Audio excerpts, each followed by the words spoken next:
Man, what's happening, man? You got Marshawn Beast Mode Lynch, Doug Hendrickson, and Gavin Newsom, and you're listening to Politickin. June on the beat. June on the beat.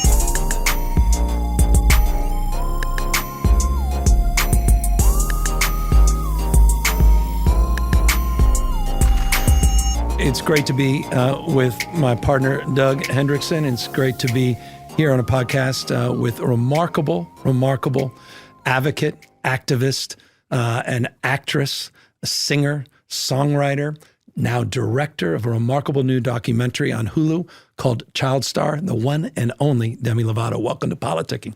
Thank you. Thank you so much. It is great to have you. And Doug and I were just talking earlier this morning. We both watched this documentary, and I encourage anyone listening to get out on Hulu and watch this documentary.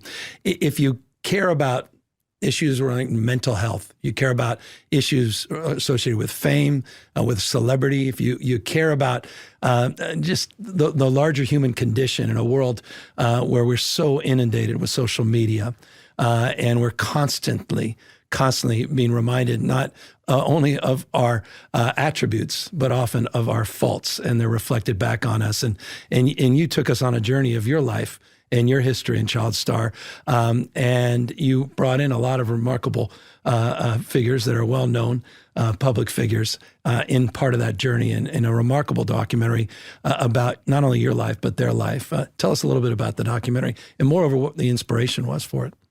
Well, the documentary is basically the good, the bad, and the ugly of child stardom. You know, this journey of starting this documentary, it was an idea of mine that I had probably about 10 years ago.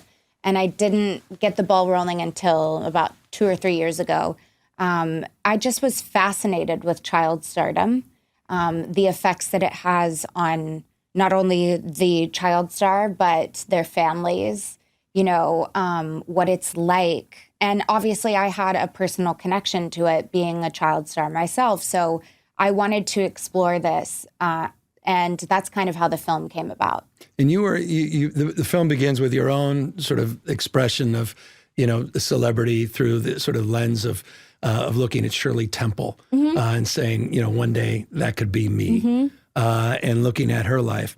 You fell into acting at a remarkably early age, right? Yes, my first audition that I ever went on was, I think I was 4 or 5 years old. And I ended up booking Barney and Friends when I was about 7 years old. And I continued to do commercials and guest starring roles until I booked my first gig on the Disney Channel at 14. At 14. Doug, you remember Barney back in the day? Did it drive you crazy? Well, 100%. And Demi, Barney? I'm so fired up to have you on Politic. And I've probably seen Camp Rock 300 times with my kids. Oh, that's amazing. They listen to Skyscraper all the time to get them through problems and issues and whatnot. Demi, that's amazing. The real story is he doesn't watch it with his kids, but that's a whole nother conversation. Tell the truth, though. But no, I love the doc. And what's funny, Demi, is, I'm an NFL sports agent, and I can relate so well to it because you also see it in sports. You have so many parents and whatnot that are getting these kids in earlier and earlier, more than I've ever seen before. And getting them in early, almost like the entertainment business, because I think that there's that situation where they want fame, they want fortune, and these kids are thrown into it, and they're going to private lessons, and they're going to camps, and they're going to all these different things. And I can see it so much of what you went through on the sports lens now more than ever in that world.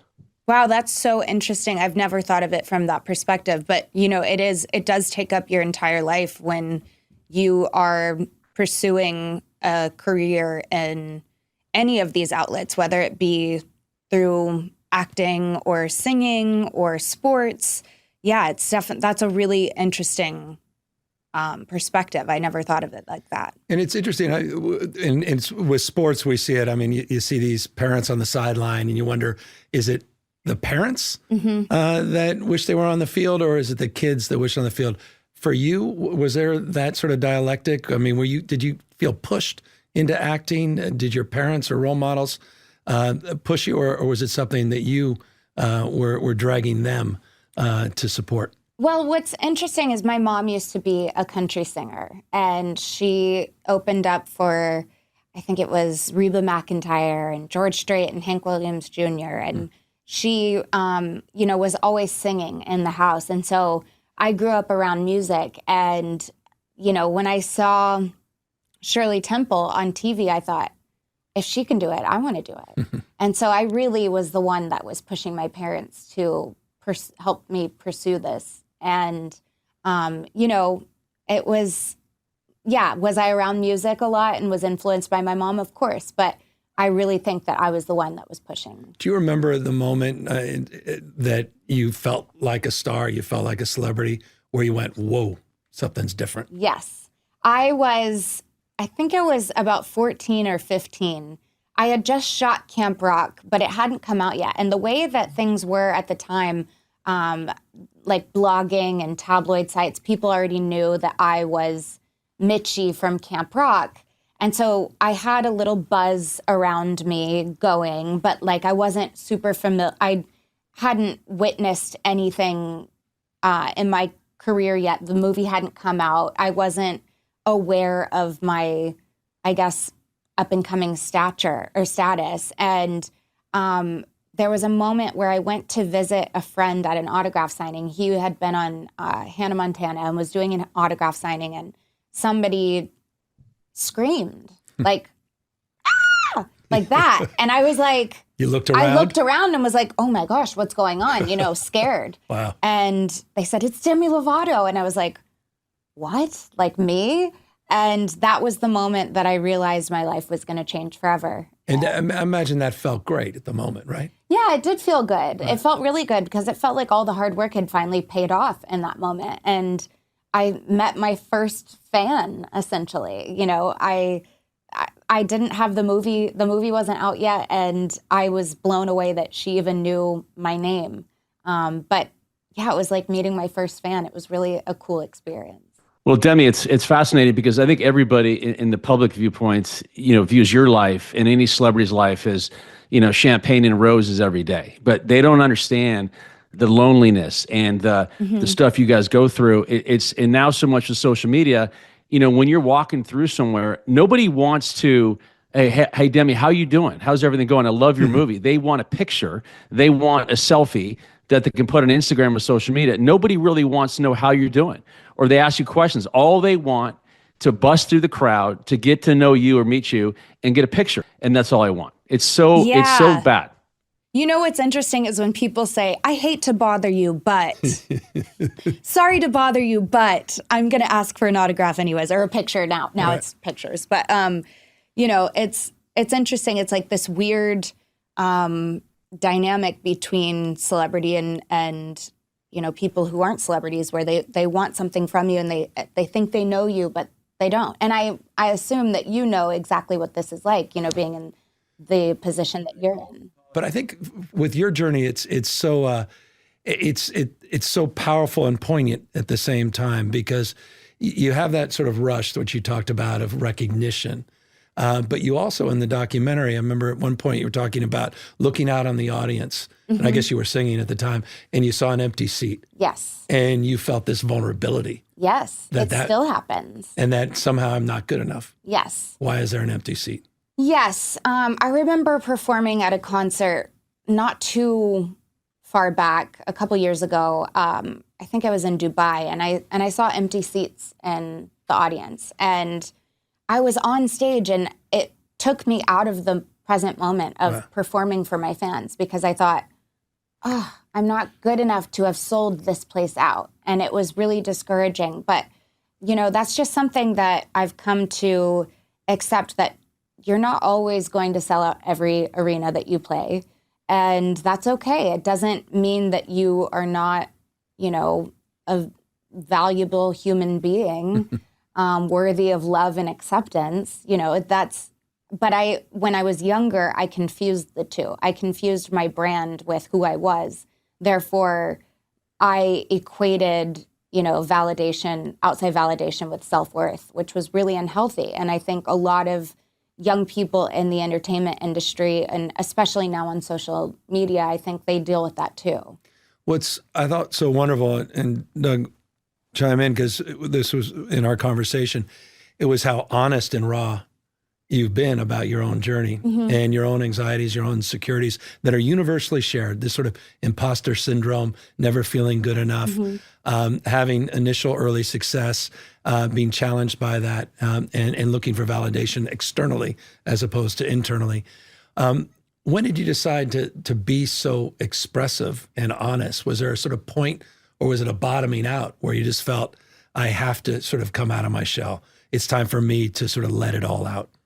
I've pretty much always been vulnerable with my fan base. I was bullied in middle school, and I decided to be an advocate for anti-bullying when I was probably about 15, 16 years old. And by the way, just on that, just forgive me for cutting out, but it wasn't just that. They were doing a suicide petition. Yeah, it was really bad. It was a next level bullying. It was really bad. And so I wanted to be outspoken for people who had been bullied in school themselves. And I think the point where I realized I needed to be vulnerable with everyone was it was my first time in treatment. I went to treatment when I was 18 for mental health issues and an eating disorder. And I remember my manager, saying to me, how do you want to navigate this? Do you want to keep it private and not share, your experience with people and just kind of brush it under the rug? Or do you want to use this as an opportunity to be a, inspiration to others? And I thought, well, if I can help people, then that's what I want to do. And so I've decided that was like a turning point in my life and career where I thought, being vulnerable, if it helps people, that's what I want to do. But I imagine there had to be some pushback too. You may have had some, or were all the people around you saying, go for that? Because there's always that friction between, you're taking a big risk here. Yeah. You may be sacrificing this sort of persona, which is what we're selling to the public. Even you had some amazing interviews, JoJo and others, and just in terms of the own sexual identity and issues like that, and potentially how that could impact one's career.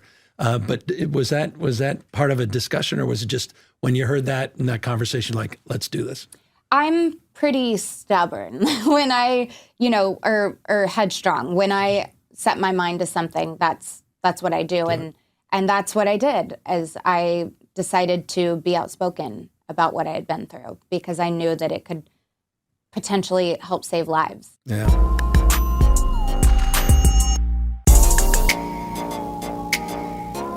Well, Demi, I appreciate your brutal honesty. I mean, it's funny, Gavin and I are a lot older than you. He a little bit more older than me. But really? Yeah.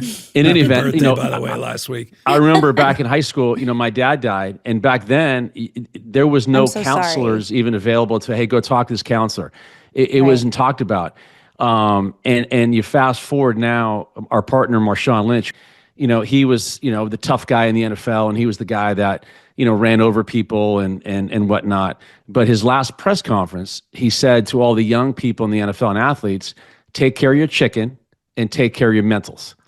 And people are like, what? And it was so poignant. Take care of your chicken, take care of your money, and take care of your mentals. And that's the first time a pro athlete has really talked about the mental health game. And this was really 5 years ago. And so since 5 years, every NFL team now has their mental health coach. Youth sports has mental health coaches. It's now really gone fast forward since Marshawn said that. And for him to say that was big, because that kind of changed the culture in sports, where he could come out and say that. And you did the same thing in the entertainment business. So kudos to you, because thank you. It's a real thing, and people they don't understand it. But when he says it and you say it, people listen. Well, we're human. Bottom line is we're all human. And even though we are put in positions that are, where we're under a magnifying glass for millions of people, at the end of the day, we're human, and we deal with mental health issues just like everyone else. And so it's important that we talk about this, because so many people can be helped by it. Demi, how does, if you were to have kids and do this, how do you navigate the child stardom? Because nowadays with athletes that come out at 19, 20, and you're trying to preach financial literacy and education and whatnot to them, but you're now doing this with families who have kids, and the thing just starts sooner and sooner. If you were to do it all over again, what advice would you give yourself and or family now with a young child that wants to get in the entertainment business or music and kind of get rolling? I think first and foremost, if I could give myself any advice, give my younger self any advice, one of the main things I would tell my younger self would be it's okay to take breaks. Taking breaks was something that I didn't think was feasible in my career because I didn't want to lose the momentum of my career. And so I think taking breaks is really important. And for me, I don't know the answer to that question because I don't have kids yet. I do want to have kids. And I think that when I do have kids, I want to say no social media until you're 16, which I know people might say, well, good luck with that. But I can try. I can dream.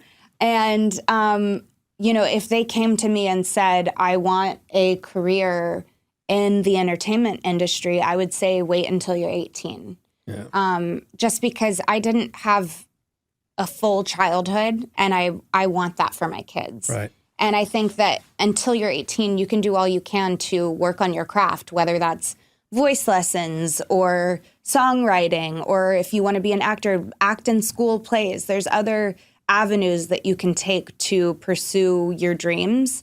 And then when you're 18, you can go full force. But that's what I want to do with my kids. And and I think the movie expresses that beautifully just through the lives of Drew Barrymore and her own experiences. I mean, it's always people read about it. It's one thing to hear Drew talk about at 11 years old using substances. It's to hear the stories of all these other young child stars that all they lost their childhood in some respects. They also had something in common, which I thought was so interesting, this notion of disassociation. Yes. Quite literally sort of being disassociated from their environment. And there's almost this blur in terms of their own experiences and lived life. Yeah.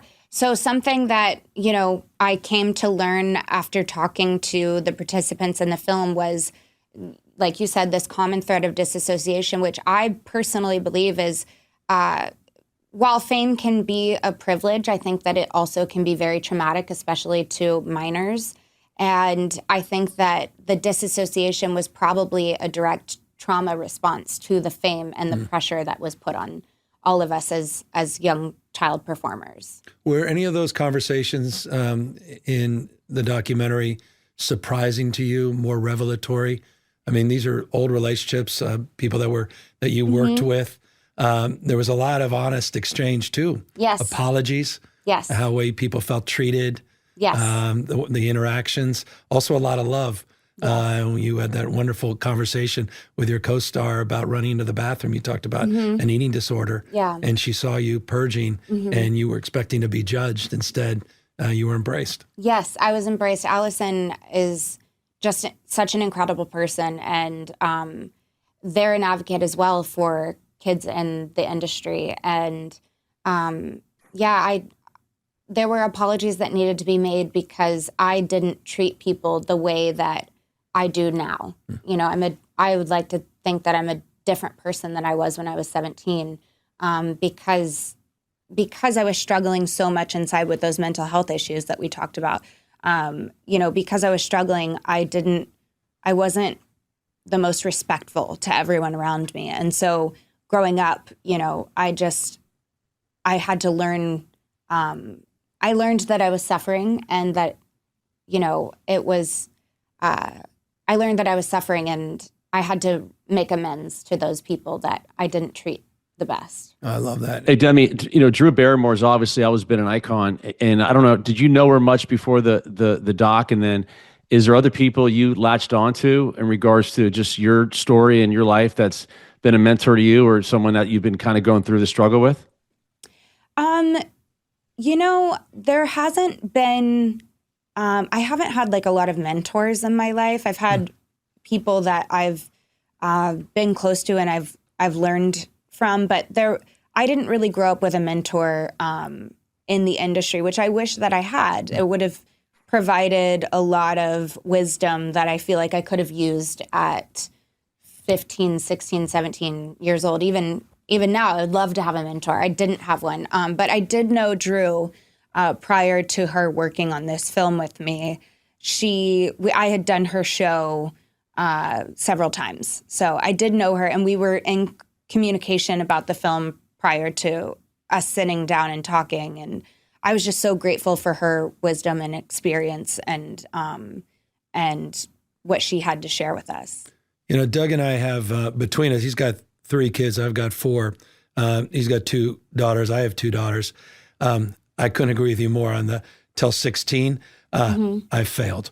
I got till 14, Doug. I mean, but I can't even imagine everything you went through and the struggles. And, you know, you were right there in the vanguard when it was sort of that you mentioned Hannah Montana. There was this sort of Disney's blowing up. Yes. And Nickelodeon gets into the picture. Yes. And they're blowing up a little bit differently. You talked to Kenan Thompson in this documentary about that. But social media now and content creators and YouTubeification and you know, the JoJo comment where she's posting 240 posts a day about her life. I mean, it does feel like we're drinking from a fire hose as parents, but I can't even imagine as children, as young girls in particular, how overwhelming this moment must feel as well. It must be so difficult. I mean, it was difficult for me to grow up. Social media was just beginning when I was, 12, 13 years old. MySpace was a thing. There was a couple other blogging sites that were a thing. But remember Ask Jeeves? No one remembers Ask Jeeves. I do remember Ask Jeeves. I do, yeah. Right now, it's kind of the Chat GPT of its era. Like Ask Jeeves. You're old, Gavin. You're old. I am that's old. True. Well, Demi remembered that too, Doug. I did. Am I old? No, you're not old. You're not old. Thank you. Clap back. But yeah, there was, the pressure to look a certain way and to, it was mainly the pressure to look a certain way that was put on a lot of us at that young age. And now, people on social media are dealing with that all over again. Prior to, I believe that like one of the most triggering things to me was when I grew up, there were all of these, they called it the heroin chic look, the very frail, modelly look. And, when my body was changing, I got very confused and was like, why don't I look like them? And I developed an eating disorder. And I just have to wonder how many people are doing the same with the beauty standards today that are enforced through social media. And it's really troublesome. No question. And not only that, Demi, the sad thing is, and it's not just for sports entertainment, it's business, it's real estate. Everybody's taught now you got to build your brand. You got to build your brand. And no one even knows what that means, but now it's the building your brand in everyone's eyes is building content, being social media followers, likes, TikTok videos. That's all the brand is nowadays. And so people are consumed now with trying to do that. And to your point, Gavin, with our kids even, is that they're all trying to do this. And it's like, wait a minute. If you're the best at what you do, a la you, or Marshawn in football, your brand's going to be built. You can't force a brand. You can't create a brand if you're not really worthy of that brand. But so many people now in every industry think, I can create the brand on my own vis-a-vis social media, and they're going to flame out quickly. It's a real bad recipe for disaster. And it's sad because you're right, Gavin, we have kids same age and best friends that they deal with this, but that's what everybody in life teaches you. Go on social media, hey, how to build your brand in real estate in 5 ways, how to build your brand in this. Right. And it's a bunch of bullshit. It's really bad, but that's the world we live in now. I would love to just see so many young people just go outside and put their feet in the grass. Get off social media and just try to be present, like live in the present moment. I'd love to see kids playing outside rather than on their phones or on YouTube. It's kind of a pipe dream, but. No, I mean, you go to restaurants now and you see a 5-year-old on their iPad with the rest of the family, or worse, you see 5 family members And every single one of them Yes. are dinner. They've ordered. They don't even realize they're eating, and they haven't talked to one another because they're all on their iPhones or on their devices. But this is serious stuff, and it also connects, Doug, to what you asked Demi a moment ago, and the work and the advocacy you have done. And I was honored to be able to sign a bill that you've been advocating for some time. And I want to bring us back before I talk about the bill we just signed. To a different time in the 1920s, and a very famous at the time, perhaps the most famous child actor, Jackie Coogan, back in the Chaplin days. And Coogan was a phenom, made a fortune in his day, but was left with what? Nothing. With nothing, because he wasn't protected. Right. And they created a law in California called Coogan's Law, which did what, basically? It takes a percentage of your money and puts it in a trust so that when you turn 18, you have this amount of money that hasn't been touched by anyone, and it's all yours when you... And were you were a beneficiary, I assume, of that in California? Yes. Well, they had it I believe they have it in Texas. Right. And I had it in Texas and for the Barney days. Yeah. And then, when I came out to California to work on Disney Channel. And I thought, Doug, the only reason I'm bringing this up, it's interesting, when you talked to Kenan Thompson, he didn't have that because he was in Florida. Right. And they didn't have the benefits of that law. And so he talks about, in your documentary, going from rags to riches to rags. Yeah. Because he wasn't protected. Thus, the law we just signed that you've been advocating for, in a recognition of this journey for child stars and content creators. We just amended in California with your advocacy and your leadership, Coogan's Law, to include content creators, to associate it with all online contributions kids are making, to make sure we put aside money in a trust that will be there for them when they turn 18. Yes. You have to think about, there's so much money being made on social media, and you have to think about how many kids are unboxing toys, or they're on TikTok, or they're in their family vlogging Is that Ryan videos. kid? Is that? Yeah, Ryan's World. Doug, you've seen this guy, Ryan? Yes. He's one of the, Tens of millions of dollars. Yeah. We're going to end up working for this kid. But he's still a kid, but he's a perfect example, YouTube sensation. And I assume his parents are taking care of him. I don't know. I don't want to judge, but now they have to. Now they have to. On the basis of the law we just signed. Yes, which is incredible. And I'm so grateful that you signed that into law. No, well, I'm grateful for you. And in a big part, again, I'm sorry to keep bragging on this damn documentary. I'm serious. No, go for it. Honestly, you should be so proud of it because Thank you highlight this and you highlight this inequity, but it's also about parents too. And I thought it was really interesting. And Doug and I are old friends with Chris Columbus, a good Bay Area kid who's the best. I'm so glad he was in one of the great directors of our time, and did Home Alone and obviously the first few Harry Potters. But you talked to him, and it was interesting in the documentary.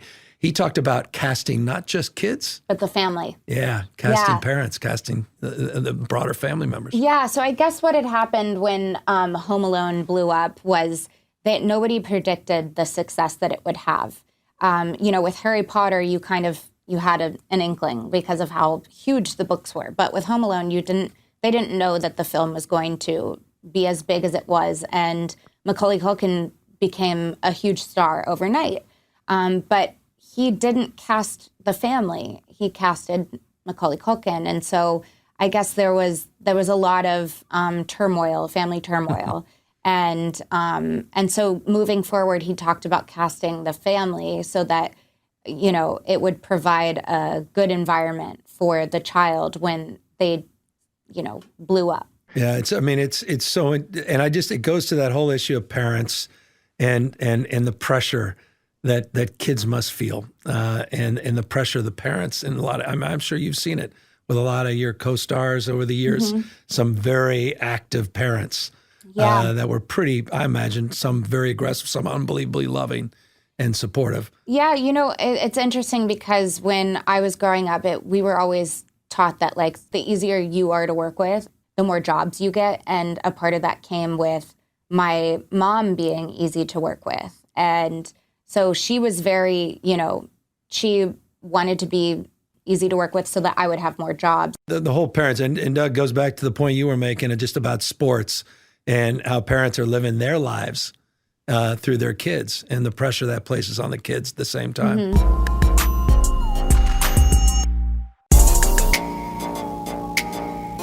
Hey, Demi, let me ask you a question. When this bill came to mind for you, was this been years in the making, or what inspires you to say, you know what, I want to create this bill and I want to figure out how to do it, and then the steps you had to take to actually get it on the governor's desk? Well, I didn't create this bill. The way that I found out about this bill was through an activist named Chris McCarty, who I met while making the film. And they told me about this bill. They had actually been working on legislation that tried to get passed in Washington and Washington State. And, so that's where I first came, that's how I first heard of this bill. And yeah, I went on Fallon and I said, Gavin, you got to sign this. She was attacking me, Doug, on Fallon. She's saying, this Newsom guy, we're going to track him down. And I think Fallon also said, Newsom's watching or something. Like, Jesus, this is next level pressure. We had to get your attention. You got it. I'm like, oh my God, I got all these phone calls. You get attacked a lot, Gavin, so it's par for the course. Well, no, this was a no-brainer. And by the way, there's a component part of this, Doug, as well, which is interesting, and is if parents that are also monetizing their kids, that are doing a lot of the vlogging and they're doing some of the creation.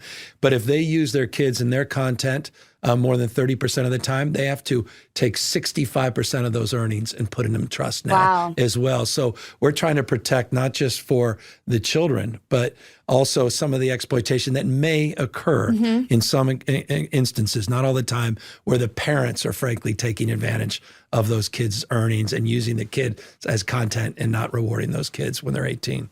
I mean, this is incredible. Yeah, it's a beautiful thing, Gavin. Again, it goes back to education, financial literacy, and all that. So, Demi, what's next for you? Like, what do you? Do you see yourself going back on a tour and selling out arenas? Do more docs in the works? More TV shows? What's inspiring you the next few? Acting, directing, singing, like whatever. I mean, seriously? I got a lot going on. You got a lot going on. Now you're activists on mental health. There's 3 of us in the podcast. We could use a 4th. You might want to join our Politickin podcast. Well, you got to have a podcast. Everyone has a podcast. I used to have a podcast. See? There you go. I used to. And then I don't know what happened with it, but I moved on to directing. That's what happened. You moved on to directing. Yeah, so I've got a lot. How many going albums on. you've done? You've done like 8 albums or something? I've actually done. I believe it's this next album will be my 10th. So I've worked on quite a few. Yeah. And the genre keeps changing. The old pop, and then it kind of is it go with your sort of age of is your mindset. I mean, but you keep changing your style a little bit. I keep changing my style. I like to keep it fresh. Yeah. So the next one, reggae or something. What do you got? What's the 10th? I don't know. You'll have to wait and see. Geez. What is it coming out? I don't know when I'm working. I'm just in the studio right now, so it'll come out when it's ready. But I will have a movie coming out next year, or at some point. I don't know exactly when it comes out, but it's called Toe, and I'm very excited about it. It's an independent film, and I play a pregnant, non-binary person. Huh. Yes, and the movie is about this woman who gets her car stolen and then towed.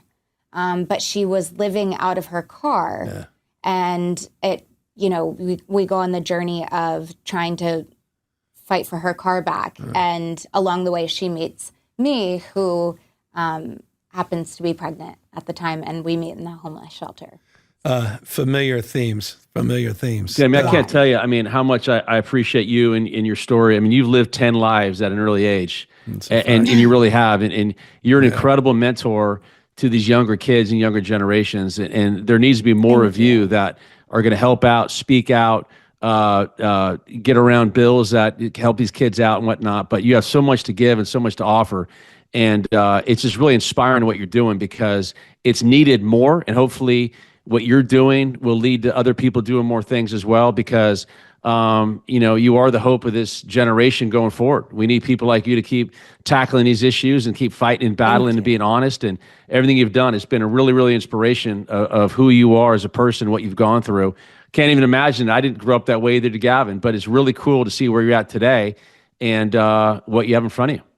Thank you. Well, I'm hoping that this now law, I'm hoping that this sets the precedent for other states and hopefully becomes a federal law as well. Beyond me. I mean, we say about it in your business and in life, generally success leaves clues. It's the power of emulation. Once you can prove something as opposed to assert something, that it works, that it's sound, that it's viable, then invariably it will be replicated and scaled elsewhere. And I think Coogan's Law was a perfect example of that. That came out of California decades ago, and now it's just natural and long overdue that we've expanded it. But look, as we close, I just want to build a little bit on what Doug said. The issue of mental health is the issue of our time.